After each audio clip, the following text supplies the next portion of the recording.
What's up, everyone? This is Bacon, and today we have the August tier list. I've been waiting to make this just to get a better idea of where Song Jin-woo and Chai Ha-eun will land, and this is where I think they will be. We'll dig into them a little bit, but for now, I want to mention I understand I am blocking a few people on the bottom right.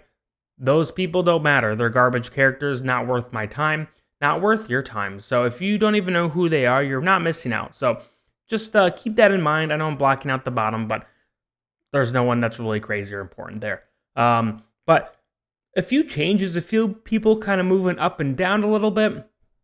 We're finding some spots for people who previously we weren't totally sure where they would land. I'm not going to go through every single character on this tier list today. I know in the past I have. Sometimes I don't. Today is one of those where I'm just kind of point out the ones that I think are worth noting. I'll probably get into a lot of the higher tier ones, but it's just not worth going through every C, D, E, F category. So let's jump into this. You can see in the S tier, it looks pretty similar to the past. We got Trisha up here, who is just God tier in every single game mode. She is just so good. I still don't have her maxed out, but I've been trying. She's just too good to just neglect. She's Wilder. She makes the Wilder faction even stronger. Moving on, you have Awakened Solace, who paired with Trisha is just, really strong. Really makes the Wilder Tower just very easy to progress in with these two on your team. Taylene, I would say, is really the only Celestial at this point I would really recommend kind of building out. She's really great, but you do need to get her pretty strong, pretty maxed out to really find that strong value. She has a big range of where you want to kind of use her. You either use her with 1 or 2 copies, or you max her out to 5-star Ascended. There's not really any value kind of putting her anywhere in between as far as how far you want to invest in her. Next, we have Shaltir. Shaltir is great with PvP, campaign, tower. She's kind of lackluster in Dream Realm and with Guild Boss, but that's okay because she's so good in every other area. Mira is like the star child of the Graveborns. She's just a really fun hero. Definitely the Graveborn that you want to build for once you can get her. Marcel is another dimensional hero that is from a different event, so if you don't have her, probably not going to be able to get her, unfortunately, for a long time. But ever since she came out, I loved her kit, and I'm really happy to see that she is just doing really well and basically everywhere in campaign. Next, we have the third awakened hero of companions, but I don't really count Awakened Taylene because no one really uses her or has her really, except for a few people. But we have Awakened Brutus, who is just, he's Awakened hero. He's really good in pretty much every area that you can slot him in at. He has a ton of survivability. His CC is really good. He does a surprising amount of damage. Just a really good hero, and it's really nice to see a Mauler hero actually making S tier because Maulers, in general, just kind of not the best. Next, we have Laika, another Wilder, fits pretty much everywhere. Mishka, Wilder tank, continuing making Wilders really strong. Laos is one of the few dimensionals where you don't really need to build them out super strong. I think like the Mythic Plus range is where you want to get him. Otherwise, you can also get him farther if you want. Basically, if you build him up to 5 stars, he's just going to get tankier. Next, we have Scarlet, who's still kind of undergoing some testing, but we're seeing she's doing pretty well across the board. I'd say she will probably end up either low S or high A. So I'm just putting her here. I think Scarlet is comparable to Gwyneth and Belinda. Those three are just kind of like battling out for the best light bearers. But I think Scarlet will be tied neck and neck with Gwyneth. And I think Belinda will just kind of fall behind as far as those three go. And then we got Sung Jong-woo, who we're seeing is really strong in most areas of the game pretty much. He's finding a lot of value. You want to build him out all the way to 5-star Ascended. He's definitely of the two, the stronger dimensional hero that you would want to build. And that kind of evens out our S tiers. Where our S tier is exciting because it's starting to get bigger. It used to be just a few heroes, but now that Companions has been out for a little while now. It's pretty strong. It's pretty big. So let's go look at the A tier. Like I said before, Gwyneth is really strong. Albedo is a dimensional hero. You can't really get her anymore. But if you do have her, she basically, once you get her built out some, she will basically buff all your dimensionals, and she's pretty tanky too, which is nice. Navanthi, big time wilder healer. If you count 1, 2, 3, 4, 5 wilders, 4 of which are an S tier, and then the 5th is top A tier. Just kind of shows you how strong wilders are. Let's do the same thing with Graveborn and Mauler. 1, 2. Let's look at Lightbearer. 1, 2. And let's look at Dimensionals. 1, 2, 3, 4, 5. You include Albedo. So some pretty drastic separation with some of the factions as far as which ones are really strong. And also there's no Hypogenes, but we don't count Hypogenes. And then you have one Taline or Celestial up there. Rowan, all across the board, pretty good. Rosalina, one of my favorite heroes, great when paired with someone who really is dependent on their ultimate. You've probably heard me say this 100 million times, but Belinda, Gwyneth, Scarlet, those type of heroes, really strong with Rosalina. I'm going to skip Belinda because she's just kind of a worse version, in my opinion, of Gwyneth and Scarlet. These two, the twins and Mortis, are both very viable with just one copy. Can be slotted in a lot of different areas. Wake and Taline, going to skip that because basically no one has her except for the really pay-to-win players. Sandra's a great early to mid-game Lightbearer tank. Also useful late game, but I think she shines early on. Audrey, Mahira, Flora, these three can find a good amount of value with just one copy, especially early to mid game. Later on, their one copy strength isn't quite as strong, but still can find some value in different niche things. Let's see. What is this guy's name? Crassio. He is surprisingly, when you build him out, can do a lot of damage. King Arthur is pretty solid. He's another dimensional hero, but you have to pay a lot of money to get him pretty much through different events. He's one of those few dimensional heroes that once he's not like one and done. Like you can get him in future events. He's been popping up in like 3 different events, I think, so far. And every event you have to spend money to get him. I think he just hasn't been worth the money it costs to spend for him. And we'll see if he's in future ones too. Maybe he won't be. I don't know. Is this Salaki? If it is, another Mauler, solid hero. Damon is someone I struggle with because I think he was so good in Classic for early mid-game. I think expectations were kind of high on him, and I think he just kind of fell in the a little above average category. He wasn't as good as he was in Classic. Silas, one of the best Graveborns in the game, strong healer, buffer. Ainz is someone who is a little reliant on Albedo, but also compared to the other dimensionals, he's just not on that level. He can find some use in some areas, but just not anything too crazy. Shamira, Chicken Man, Scrag, all good heroes, definitely worth building, definitely worth getting, especially early game, but also has value in different places mid to late game as well. Now let's go to the B tier. This is probably the last tier where I'm going to actually talk about every single hero. Chahai In, I think she's currently like low B, but we're still kind of waiting on a little bit of information to come out on her.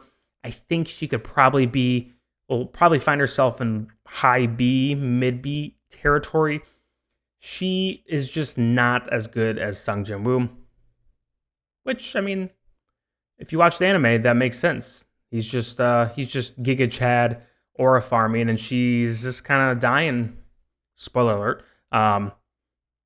And she doesn't actually die. But if you've watched the anime, you understand what I'm saying. she's kind of helpless at the end. So anyway, she's also very reliant on Sung Jin Woo, and Sung Jin Woo can kind of be played without her. So that's the big pro of him as well.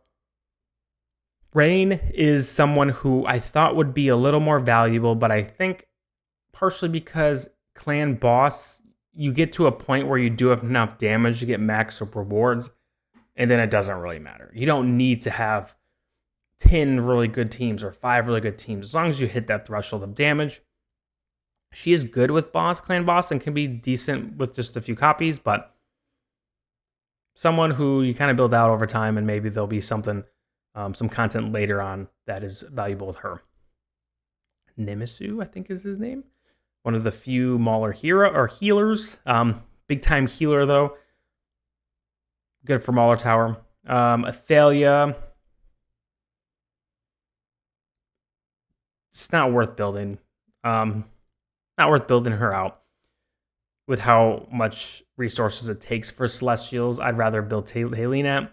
Tassie is, in the things she's good at, she's really good at. And the things she's not good at, she seems to be really bad at. And so I like Tassie a lot. I think she's a really fun character. But at the same time, she's not game-breaking in most areas. Thane, on the other hand, he is really good at Dream Realm and Clan Boss, and he can crank out some damage. Billions of damage. Billions and billions. Lots and lots of damage. But he does require getting built up quite a bit. And that might not be worth it on a hero that is really just used for one or two things. Gretzel and Hodgkin, more middle-of-the-pack Graveborns. I really like Gretzel. I think he's a cool guy. But he does take a lot of investment. To get him kind of to peaking in all sorts of areas. And Hodgkin is just kind of a middle-of-the-pack okay hero. Now, C and D and EF. Are there any that I think are really important to talk about? Anasta is still kind of, we're waiting on a few things for testing, but she is not really doing anything too crazy in my opinion. I think there's a few PvP areas she kind of slots in at, but that's really like the big areas. Orthos got the Celestial Hypogene issue where resources are hard to summon them. Wark, 1 copy wonder. You don't really need him besides 1 or 2 copies for Clan Boss. Maybe some Dream Realms. Lucretia, okay in campaign, like above average in campaign, but like no really value elsewhere. Brutus, you just need 1 copy of him for the invincibility. Kryn dies too easy. Let's go to D. Nara, even though she is D, you want 1 copy of her if you're a new player, just so you can use her to hook in certain instances in PvP, campaign, tower. Just a lot of value with kind of deciding who dies first or who you can eliminate from the battle. And then besides this, I mean, Pharrell has a few areas that they kind of slot in. Pippin, same way. I don't know, it's like Pippin, something like that. Euron, maybe a few areas. These are all heroes that like might have like their time to shine in like a very, very specific scenario, but besides that, they're just not worth building. And then EF, I think overall these heroes just kind of score poorly in all areas. I would say outside of Hendrik, and Lucius, and maybe Sheepman, they're all kind of useless. But those 3 I found have very niche times where they can be of value. I don't think that means they're worth totally building out, but like there's some value in them. If you are very far in the game, been playing a while, and you need to build someone out, you can build them out and find something to do with them. Now, let's look at our TBDs. These are people who like we for sure just don't know where they are good at, how good they are. A lot of the hypogenes are in there because they're just not worth building out. I would say all these hypogenes, if you were to max them out, put all investments in them, especially with the recent buffs to hypogene celestials, they'll probably be decent. But it's just with stargazing cards being so hard to get, you can't use diamonds to summon. It doesn't make it really worth it at this point. The only hypogene that I think is really worth building is Mortis and maybe Mahira, I think. Outside those two, just I wouldn't mess with these. And it pains me because I love Ice Guy, Kazard or whatever his name is. I just love raining down ice. I think it's really cool. Wukong, I think, is just universally hot garbage. Not worth building out. Lightning Man, I think, would be pretty solid. I think he'd find himself in like the A tier somewhere, but I just like he's not worth building. I love his kit. I love his design. I think he's super sick, really cool character, but unfortunately, just not worth the investments. Raku is a weird hero. He's best to invest to A4 or to 4 stars ascended, not the 5. Because once he's the 5, it can kind of throttle some of his damage in a few areas of the game. Walker is someone who, when I was like testing him a little bit and trying him out, I was actually surprised with the amount of damage he was doing. I think he could end up being like useful in a few different areas in the game. I think it's just too early to really know. We really have to kind of try him out in a few more areas, build him out. But it takes a little bit of time to build these heroes out. You don't get them maxed out like some dimensionals, so it's quicker to kind of test them out and stuff. But I have high hopes for Walker. I don't think he's going to be like S tier or maybe not even A tier, but I think he could find a few spots where he could be viable in Dream Realms or Clan Boss or maybe even the Tower. I don't know. And then Odin, I think Odin will probably find himself in the middle of the pack as well. I don't think he's going to be game changing, but I do think he will pair nicely with the Graveborns because Graveborns are kind of average right now. Nothing too crazy with Graveborn. So I think Odin could have some potential of being a good Graveborn tower unit, maybe some campaign, stuff like that. But still waiting to see how he is with a few tests and stuff. But like I said, it's hard when you have to wait to kind of get these heroes. You can't get them as quickly as Dimensionals, which means you can't really test them as quickly either. But that is the end of the tier list. That was actually pretty quick. It's quicker than I thought this would be, but this is the tier list, y'all. Hopefully that is helpful for you guys who are trying to figure out which heroes to build for. Obviously, aim for these S tiers and then go from there. This is in order, and I should have said this at the beginning, but this is in order from every tier. Like the top tier hero is the strongest, and then this one would be the weakest. Gwyneth would be the strongest of A tiers. Scrag would be the weakest of A tiers, and so on. So it is in exact order within the tiers as well.